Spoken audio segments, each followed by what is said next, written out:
Welcome everybody to the TanGent Show. I'm your host, Rajiv Satyal. And I have the pleasure and honor and privilege to be sitting here. We're all sitting, but in different areas of Los Angeles, I believe, with the director, Mragendra Singh, and the star, Aseem Tiwari, of Normal, a new independent film that you can catch on Apple, on Vudu, on YouTube, and on Amazon. I watched it. It's lovely, and I want to jump right in with these two gentlemen. Oh, they're not doing great right now. Really? Apparently, they haven't slept together in a long time. I actually think Jen's cheating on her. Why do you think that? No, lack of intimacy issues. It's just all this stress from work. I think I'm just burnt out, Leah. That's not good.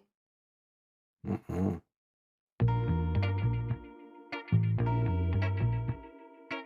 How's your day? It was fine. Yeah, I like it. Where's the little one? Yeah, sleeping. Enjoy it while it lasts. Seeing that from experience.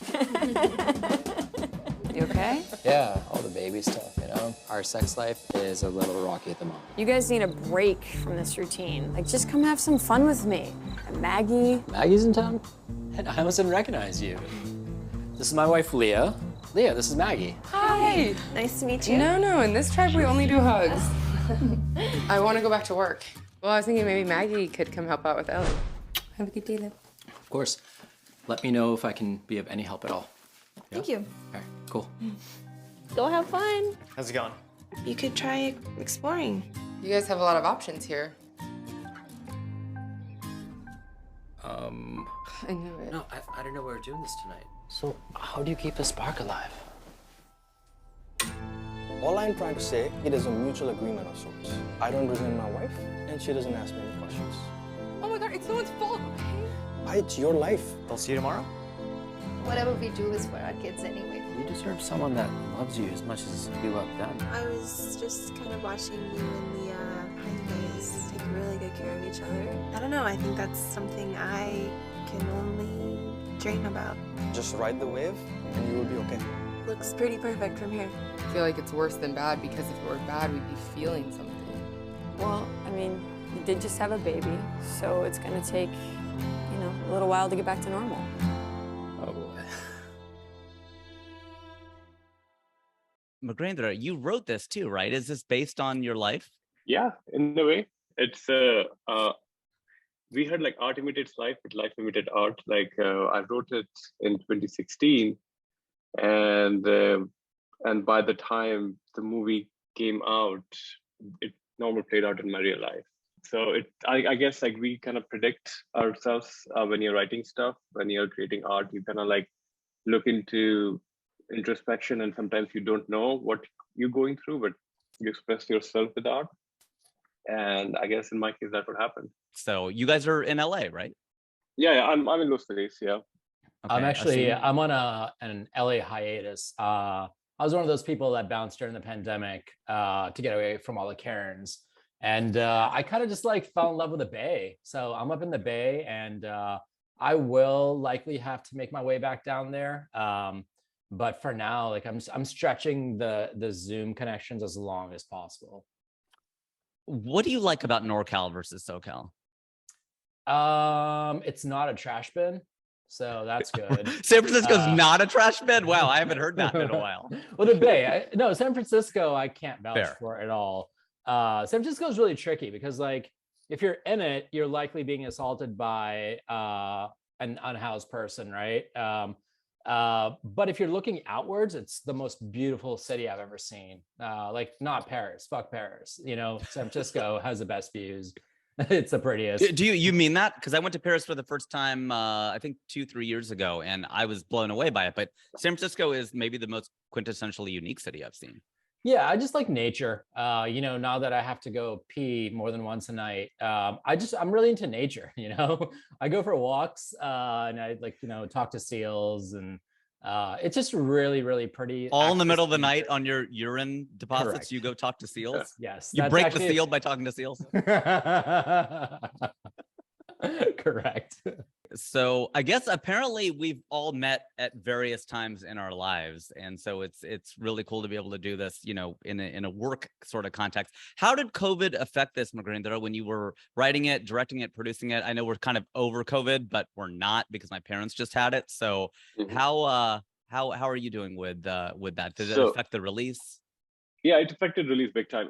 So what happened is we were doing a festival circuit in 2019. We started it, and our goal was to get to as many festivals as we can, and then COVID hit.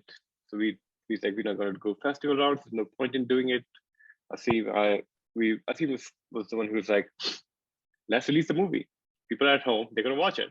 I was like, yeah, let's do it. And that from that point onward, it's a hero's journey for the movie, basically, till we finally able to release it. And it has drama, it has emotion, it has everything. Like I'm talking about not the movie, about the release of the film. Yeah. Yeah, it's like we almost lost the film to somebody who's trying to bully us. Do you want to tell that story? Because that sounds pretty interesting. Aseem, you tell the story because you're the hero of that. Yeah, I don't mind getting canceled by the big Hollywood machines. So yeah, I'll tell you without mentioning names, right? Through a relationship, we got it to a sales agent who went ahead and gave the movie to a big distributor known for indies, and they hijacked it because we didn't agree to it. It was done behind our backs, and what we told them, like, hey, this isn't gonna work for us. They just said, no, we're gonna do this with or without you. Was it a misunderstanding in that you signed something, you thought it said one thing and they thought it said something else, or did they actually just go, you know what, we're taking it? They said this was given to us, and within your agreement with the salesperson, right? We have the right to take this. And I used to be an investment banker. I'm like, you want to play this game? Okay, let's play. Like, right? Okay. So it was literally like me, Mragendra, sitting with a couple of the folks on Zoom during the pandemic, and just being like, you have to give this back. And they're like, well, we're taking you to court. And then we fought back, man. We fought back, and we got it back. Like you hired a lawyer on the whole thing? No, we didn't have to take that far. Luckily, when you tell white people that, they're stealing a brown film from brown people, they tend to get scared. As they should, because that's happened more than a couple of times. So yeah, that's great that we fought. I say we because we won. I'm putting yeah, myself no, in that. Yeah. Burning a few cop cars, a couple of years ago, that sent a message to people. These things work. Hey, violence works. That's an unwritten rule that people don't want to acknowledge anymore. And words are not violence, but actual violence does. Just for clarity, I did not burn any. I understand that government vehicles. If this ends up somewhere, I did not burn anything. He burned figurative vehicles. Okay, that was his story to tell. So that's great that you were able to hold on. The irony in that whole thing was that was API month when they tried to snag the film from us. Oh, in May. And we were like how ironic this is, and then they finally gave it back to us, and yeah. It's terrible that happened. Congratulations on the victory. But on the one hand, I'm sure on the other hand, I guess you could say you probably felt good that at least they wanted it, right? That had to be an inherent compliment. Yeah. They did want it, but they didn't want it to pay the right price for it. And so then you decided to go distribute it. Well, not really yourself, right? You have to, how does it work? Because you said it's a lot of work. And one of my questions I was going to ask you is which part, I know the whole thing is work. I understand that because I've made shows, I've done the whole thing. And just when you think you're out of the woods, like, okay, that was the real work, then this new real work starts and it's even harder than the old work. But what was it like to you? Like which part of it felt the hardest? Like, oh man, this is tough. Is it writing it? Is it filming it? Is it editing? Is it marketing, distributing? What part is just like a super drag? I think the distribution part definitely, because I have been making content for a long time. Like I made short films, made like corporate videos, commercials, all of that stuff. So I've been in the mix of it. Now this is indie film, and then a director indie film with a producer. I have not taken the credit for a reason. I was like, no, because they're the people who are helping me. I don't want to like snag the title and whatnot. But at the end of the day, you end up becoming the producer for the film.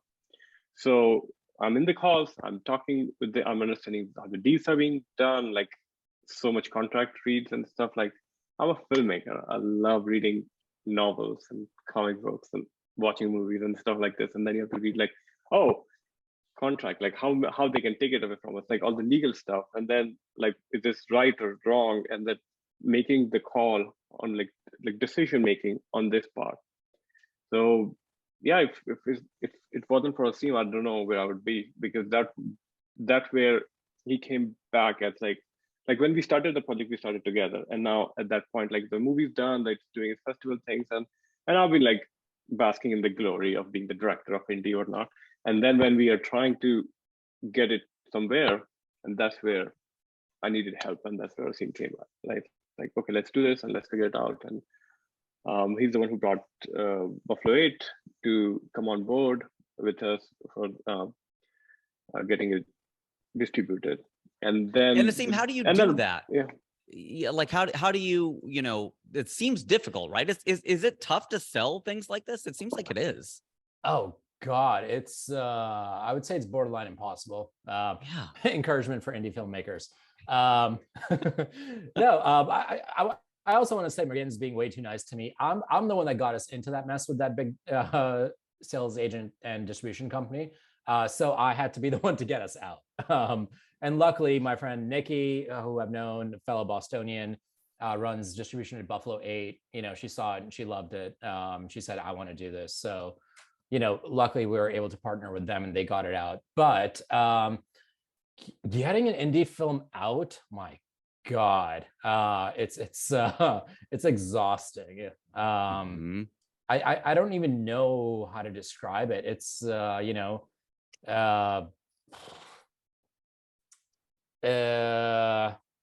do everything else, and if that doesn't work for you, then make an indie film.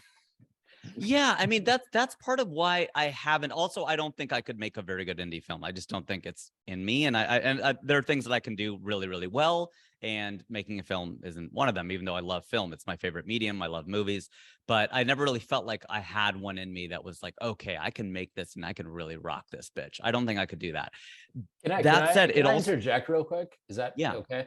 Yeah, of course. If you made an indie film about your life, I would watch the shit out of it. I kid you not. I think you're really why? Yeah, thank you. I just think the life, like we've seen things like Rami or we've seen various shows about people being comics or whatever. The one on HBO, I watched the whole thing. Right, I pretty much watch anything about comics. I'm obsessed with comics. So if a brown man who's been doing it from before it became cool made an indie about his life as a comic, I would watch it. I would absolutely. I'd paid for it. Wow. Yeah. Okay, Mragendra, that's we got your next feature right here, brother. yeah. Let's collaborate. Yeah, I love it. Let's do it, man. Abi Varghese just stopped by the other day into the studio, so just to come by and say hello. So I feel like I'm getting to know all these brown filmmakers now. So maybe I'll manifest that, Mragendra. I'll write that. And then it'll manifest. Let's do it. So this will be a thing. No, that's really, really kind of you, Aseem, to say. So it sounds like it was really, really difficult to make, and you have to really, really want to do it. Now it's out there. What has the reaction been to from what you've heard from your family, friends, fans, people who are watching it? Oh wow, I have received very good response so far. I mean, after the screening was done, and that was a few years ago, but like now, I got WhatsApp messages from people who have seen the film, and they were like, "Oh, this is really true." Some people have gone through it and stuff, and one guy I met this random guy at NYIFF with my another short film that was playing in festivals. I was there in May, and at the closing party, I just met this guy, and we exchanged WhatsApp, whatnot. And when the movie is coming out, so I sent it to everybody. It's like, hey guys, the movie's coming out, watch it. And I forgot about it. And then I get this big text on WhatsApp. And he was like talking about how much he liked it, how much it connected, and how much he proud of like a South Asian person able to tell a story, which is not stereotypical, blah, blah, all of that stuff. And then he's like, I couldn't wait to see what's next comes from you. And I was like, that was one of the like great compliments. Like people want to see what we make next is daunting, and as well as very encouraging at the same time. What do you well, congratulations, obviously that's fantastic. I mean, what do you think about it is people are responding to? Just that feeling of marriage being this sort of, I don't want to say trap, but like that, well, maybe to some people they see it that way. I mean, I'll have Mragendra answer, then Aseem obviously chime in too. What do you think that is, like the specific part to which they're responding? I think the specific part is like, especially for most people, which they have told me, like it's not only like Indians or South Asians, but other ethnicities, and they have been in relationships. Everybody at some point have been in a relationship where they feel stuck and things, and they all relate to the characters in a different capacity. And for South Asian folks, they were like, oh yeah, we do relate to this. And another thing which we wanted to be sure from the get-go, like it's not about, this film is not going to be about like, oh, this is how I am different. That's what we do as South Asians, what we don't do as South Asians. Like we don't want to fall for the stereotype, because we're normal people living normal things. We have normal dreams. We need to make normal, like everything basically. And so that it's so that's what people connect to. I remember I had a meeting with this person. He's an industry professional. I'm not going to name anything, but that's good. And you can't go wrong with person in this day and age. That's super woke left. You say person, no one can impugn that. Yeah, and they said to me, it was funny because when I was watching a film, and at one point I closed my eyes, and I was like, oh, I can see myself talking, and I'm like, okay, I guess this is a compliment. But but later I've kind of figured out, like, okay, I mean, they're compliment, but they're trying to compliment me, but they didn't realize that they're saying like it's somehow it's relatable, yeah. Aseem, was that your feeling too, as the star of this film? How were you able to tap into, like, I mean, it just seemed very real the way you were playing it. Yeah, I mean, I'm overall disappointed with the feedback, because everyone's texting and DMing saying the movie's really good and well made, but very few people are like, hey, you're amazing, and like, we just want to see more of you. So it's it's hurtful, but I can relate. The response overall is overwhelming, because here's what people are saying, right? Like, people are like, oh, this happened in my marriage, or this happened in my relationship. And the most impactful thing I've heard is, you made me uncomfortable, right? You as in the filmmakers, right? I'm taking credit for him. Like, the film made me uncomfortable. And I was like, oh, okay, perfect. Because I remember specifically Mragendra saying on set, like, we're going to make them uncomfortable. And I was like, oh, it happened, right? Actually, I had a half-an-hour phone call with someone who went through marital stuff recently, and like, she called me and said, like, this and this and this, and my God, watching it with my partner made us so uncomfortable, and that's why it was a 30-minute conversation. So he did his job. He did his job very well. Making this for sure. It was, without giving anything away, because obviously that's not what we want to do here. We want to encourage people to see the film, as I did. It's interesting. It seemed like creatively, Mragendra, like, there are no real twists and turns. I just give that away to say, like, this is a linear film. And, it reminds me of No Country for Old Men, where he's like, that this car, swap it out for that car. That's very linear, Sheriff. And age will flatten a man, Wendell. Like, he just, as you get older, you just see things as it sort of unfolds. And it wasn't told in a and then way, which a lot of people can fall into. But it was linear. I mean, was that a creative choice you made, just to put this on screen and let it unfold? Yeah. I just wanted to keep it as real as possible. And I was like, I don't want to feel like, oh, what's going to happen next? It's like, no, you see these people are going to go through it, and you know what's going to happen. You want them to do the other thing, but they're going to do this thing. Like, it was like really there, but I was more interested in figuring out the emotion part of it, like how it will make you feel, that specific part. And there's another thing we did it's kind of spoiler, but I don't care. We did in the film. It's like we I purposefully wrote in the script also not to show the baby anytime. Mm-hmm. It's like, no, we're not going to see the baby because, and now and it got bolstered when I had my kid. That once you have a child, then the child becomes everything. Like if my daughter is here right now, she will be everything. So that became. So I was like, so we will steal this vignettes from their life when they don't have kids, when they have their moments with each other, where like, which is very few. In like 24 hours, they get like maybe 15 minutes to themselves, or 20 minutes, half an hour for themselves. And those, and I use those to tell the story, and that's why it was linear, because it's like I cannot show the whole thing, but the selective stuff I'm showing, I cannot deceive people. I cannot like make it like a thriller kind of thing, It's like it has to be realistic. It has to make sense when we're seeing everything. So, and I also believe in not using and then, like as a writing practice. I'm working on a script right now, and every time the and then comes, I go back to the drawing board. It's like, nope. Smart. Why? Yeah. And what do you hope people take from this film? I mean, I guess either one of you, Aseem, I'll start with you, but like, is there behavior that we're supposed to then change? Is it something you just go, you watch it and you go, yeah, I could see myself in that, and that's that, and you move on? Or is there kind of I don't want to say a lesson or a moral, because that sounds like a made for TV movie, but that kind of a thing that you're hoping people make some kind of behavioral change?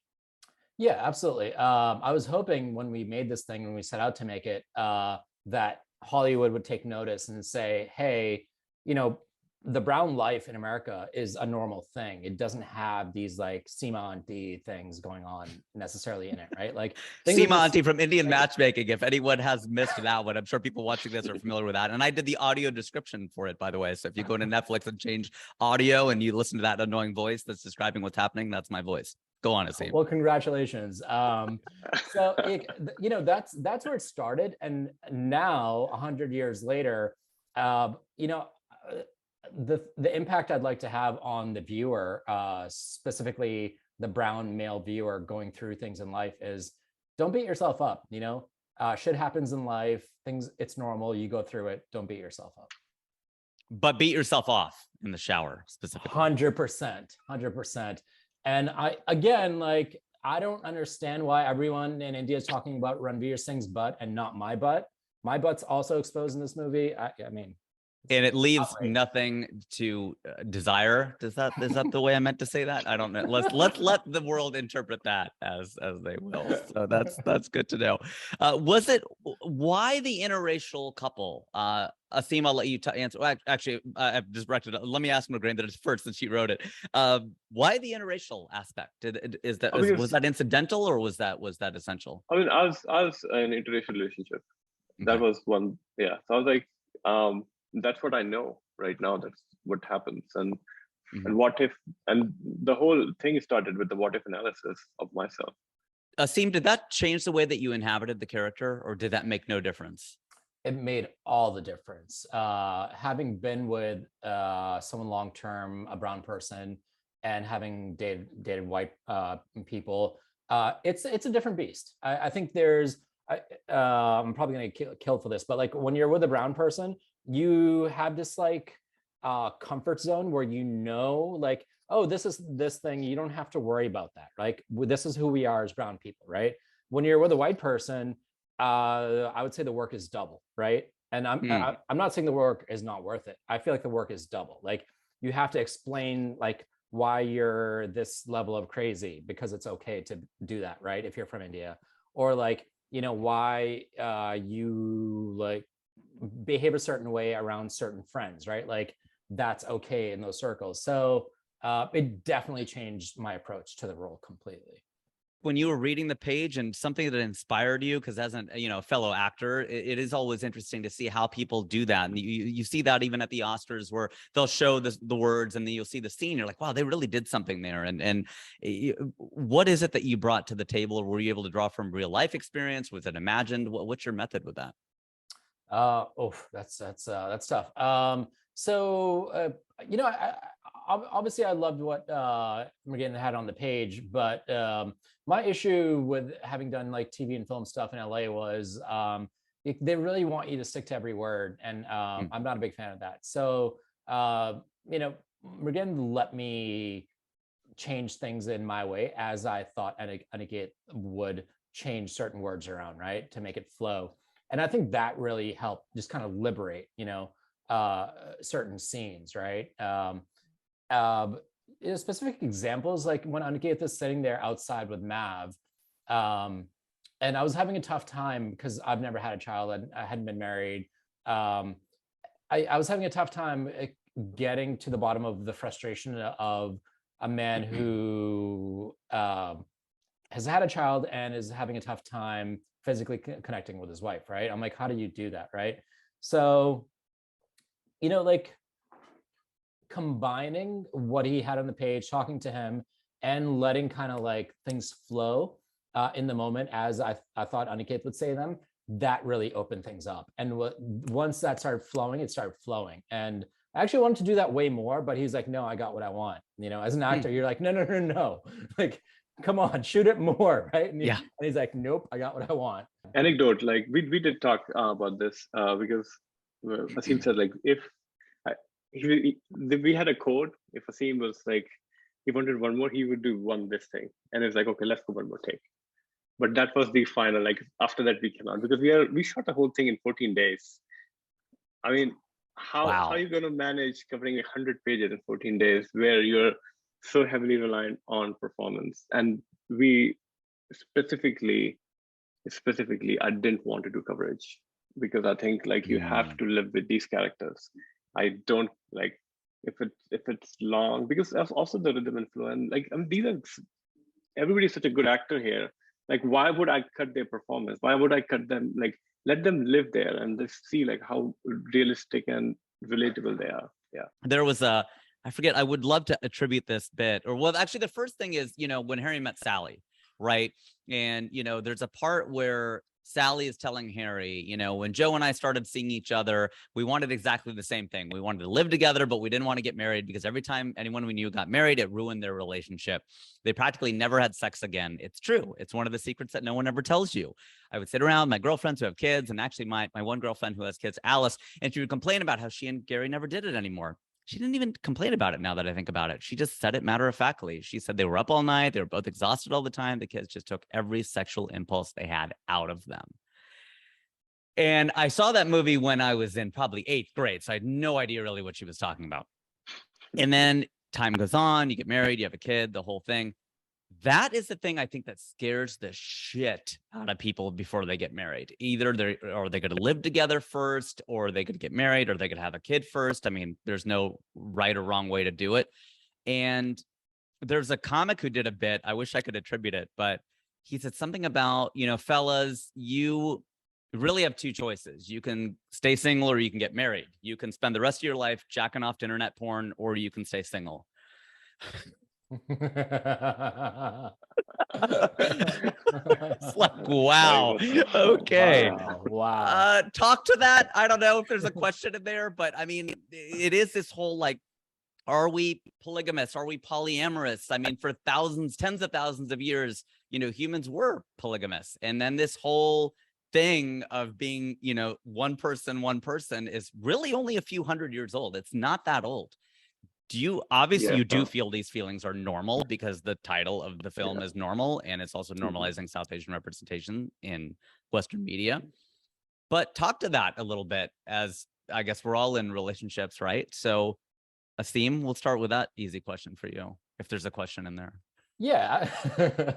Well done, sir. First of all, well done. Well researched. I think you're absolutely correct. I'm putting this on you now. I don't think we're designed to be with one person. That's just not real. And I think it happened through religion, right? Like, oh, how do we get humans to like align and, not go and do all these things? Religion, right? It doesn't matter what religion you believe in. This is how you align humans, make them believe in this one thing. And that one thing says, hey, you got to only bone one person, right? But no, I don't think that's natural. I don't know if it's healthy or not. I didn't go to med school. But it certainly seems like, jacking off to internet porn because you choose to be with one person for the rest of your life is not maybe the healthiest way to live out your years. I don't know. Something's off about that. Mragendra, what do you say to that? I do think, yeah, I mean, I agree. It's a construct. Being with somebody in a monogamous relationship is a construct, which I did for 15 years. And I feel it's all superimposed by the society. And it's funny because I was in India earlier in the year, and I was going through these different tours and stuff of like places, the kings and the queens and all that stuff, and then hearing about the history, and they talk about like, oh, the Maharaj had this many wives, or this person had this many, this and all of that stuff. And I was like, and every king had like a lot of mistresses. And I was like, wow. So they talk about this whole like the true eternal love back in the day, but they were like sleeping around. And then I looked up like all this thing online. It's like, yeah, Shah Jahan built like Taj Mahal for Mumtaz. However, he had 16,000 mistresses in Haram. 16,000? 1,600, sorry. 1,600. I was just like, take that, Will Chamberlain. Yeah. Rest in peace, Bill Russell, by the way, Bostonian up there. Aseem. Yeah. But that's true, 1,600? Yeah. Is that why our parents want us to get a 1,600 on the SATs? Is that where that comes from? I guess, yeah. I think there it comes from, yeah. So it's prevalent there, but it's very patriarchal society there, right? It's very patriarchal. So nobody talks about women in that sense, but like, and the whole concept as, sorry, I'm just going into anthropology here. I'd read this book a long time ago, and they're talking about this, like, it was, we never used to be monogamous, but the only way for men, because men are territorial, the only way to men to figure out who their kids were is to monogamy, because they don't want to raise somebody else's kid. And that's how it got into this practice. And now, if you go back to history and stuff, and then you see like, oh yeah, that makes sense. That, because Aseem, when you're saying that about religion, I agree with you. And so I won't say but, and there's a societal piece to it, right? Which I think you're getting to as well, which is how else would you set up society really? Like if you need like this, it works, I guess, though, in Western Europe and maybe other parts of the world too. They are more open about the fact that they sleep around. Like they have mistresses, they have other partners, and they're just people. I can't impugn an entire half of a continent here, but it does feel like that's the stereotypical view that we have of places like France, where people just do that. And in America, there's just so much more.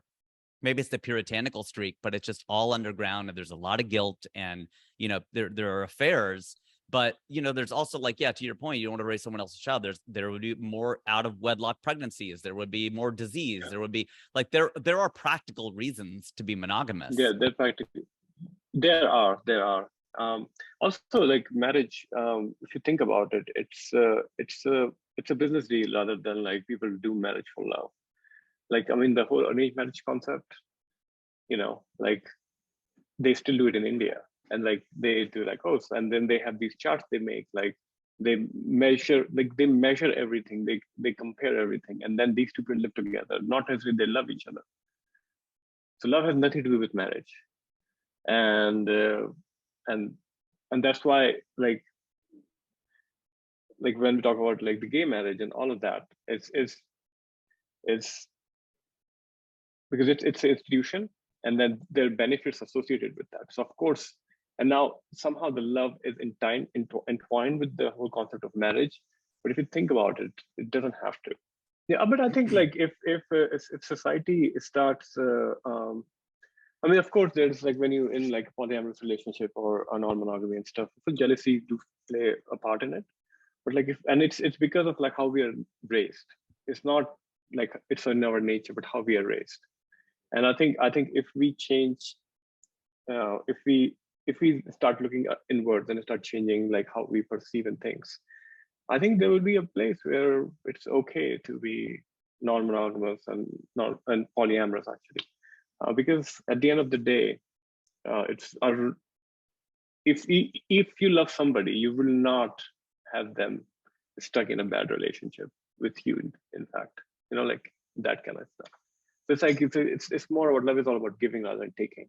And the answer to that in California and LA is, oh, nothing's wrong with you. It's like, no, there was a lot wrong with me. I had to fix. There were things I had to fix, but then there were things that I had to embrace and go, well, this is who I am. And, it's the right person's going to love me for me. But I don't think that this new wave bullshit of like, people are just going to love you for you completely. No, that's not true. I think that we all have work to do. And I think a lot of us have mental issues, and you got to work on that, man. Otherwise you can't just put that on the other person. You've got to do the work. Man, I couldn't agree more.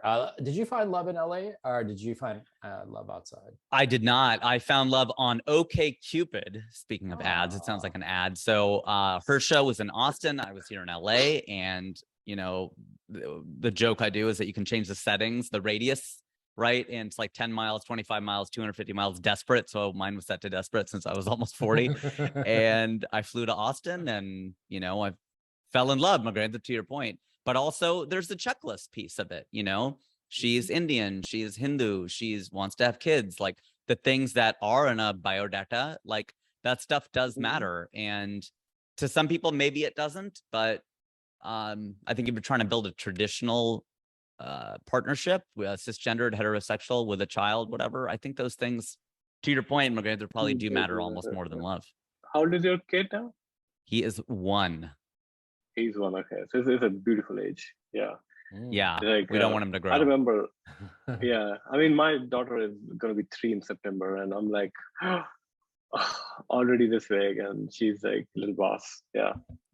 Yeah. So, Rajiv, do you sleep? Yeah, we do, because Naveen sleeps through the night, and he's been sleeping through the night for a long time. And there's a part in your movie, obviously, when you talk about how hard it really is. It's very, very, very much a function of your baby. And this is what I've learned from a lot of parents. Naveen is a very good baby. He's not colicky. And when he's crying, it's one of 4 or 5 things. He's got to burp, he's got to poop, he's got to eat. It's physiological. Maybe he is feeling a little needy, like he wants attention, and that's fine, normal. But there are colicky babies. There are babies who cry for no reason all the time. And my friends who have gone through that have said that it is extremely hard, especially people who have 2 kids and one was not. And they're like, gosh, we had it so good. We didn't realize how good we have it. And then the second one, however the order was, like took everything out of them, and they fought a lot. And because everything is, I don't know if it's a god of small things or the devil of small things or whatever, but you're trying to put these little pants on, and she's got a meeting starting, and I've got to run out and this and that. It's like, you two have to communicate. Like, you're doing the left arm, I'm doing the right. No, I thought you were putting it this way. No, I'm going over his head. Like I'm trying to put this shoe on. No, but that's the left shoe. And it's all that. It's all that. And so luckily, knock on wood, Harsha and I are very good communicators, and we're able to bridge that. But that doesn't mean we don't fight. And, it's just, it can get tough because you're just, okay, I didn't mean this to be therapy. No, just so you know, I like when I did prep, because I haven't had a child, but prep for this movie, everyone was just like, we don't sleep. We don't sleep. That's it. So I would set 3 alarms a night, preparing for this movie. 1 a.m., like 3 a.m., and again 5 a.m. And I prep for. I was actually just having this conversation with a person I'm seeing, and she's like, "Hey, like the movie, but she's like, you look better now." I'm like, "Well, I've actually aged, but I'm like, oh, it's probably because I didn't sleep, right? I intentionally set 3 alarms a night so I could feel that fatigue." And then on top of that, this guy was like, make him look even more tired, right? Like, cut the light. Yeah. I have, so it's. But I was struck by this when you signed on. I was like, oh, you do look very fresh. You look it's noticeable how much better you look, even like on a webcam, than on a Red or whatever it was shot on. Some people have the gift, no? Aseem's a handsome man. I mean, not just his ass, but this part of him too. Yeah. So thank you. Yeah. Finally, someone acknowledges my ass. Thank you. Nice ass. Mragendra, where do you think that line is for cheating? Like, where do you just philosophically? I mean, are there like what's acceptable? And obviously that varies depending on what the agreements are, but what's societally acceptable for people to do? Because it seems like, you know, she goes without giving it away, she goes for a jog and whatever. And, you know, maybe there's a number exchange, maybe there's not. Where do you go? I don't know. That seems like that's over the line. I think, yeah, it's see, that's the thing, like if you're not going to find what you're looking with the people you're with, you're going to look outward. And there's no such thing as line, but just whatever makes you happy, just go and do it. I know it sounds sucky and bad, whatnot, but yeah, I mean, because my daughter like tomorrow comes back to me and says like, hey dad, I'm going through this dilemma. I was like, what I'm going to tell her? Do what makes you feel happy. But then you would want her to eat all the candy in the store because that would make her happy. Well, I mean, that's why it's been like really hard, like 3-year-old kid, like who wants to have chocolate all the time. And I have to like talk to her like, no, we don't eat chocolate because this happened, that happened. And then she listens and then she's like chocolate right after that. So yes, I mean, so that comes with the territory, but there are like bigger things and smaller things. And the reason for me to separate or to break up my marriage was I was not feeling my 100% self there. I was not like happy. And I was like, and then after, especially after having a child, and after like, and at that point, I was like, if I cannot do this for myself, what I'm going to tell my daughter when she's in this situation? So that's why I was like, okay. And it's, I'm not being holy and mighty or nothing like that. It's just like, I didn't take it that what way. makes you. Yeah, and in the movie also he says, Dushyant's character says in the film, like, what he says, whatever he does, like, but I'll make sure I'm happy, because if you're not happy, you're not going to keep anybody else happy. His friend, his friend says that. Yeah, yeah, and I was like, and that I 100% believe in, like, because when towards the last like 6 or 7 months of my relationship, I lost 30 pounds. I was really, really in a bad shape, and I was like, oh wow, I was like, okay, need to do something out of, and then just broke up. Like, need to get out. Oh, I thought you meant like you were working out of the gym. Like, I'm gonna leave this bitch in 7 months, and I'm gonna get back out on the market. No, no, it was just like so much, and I was like, yeah. And then when that happened, it took me.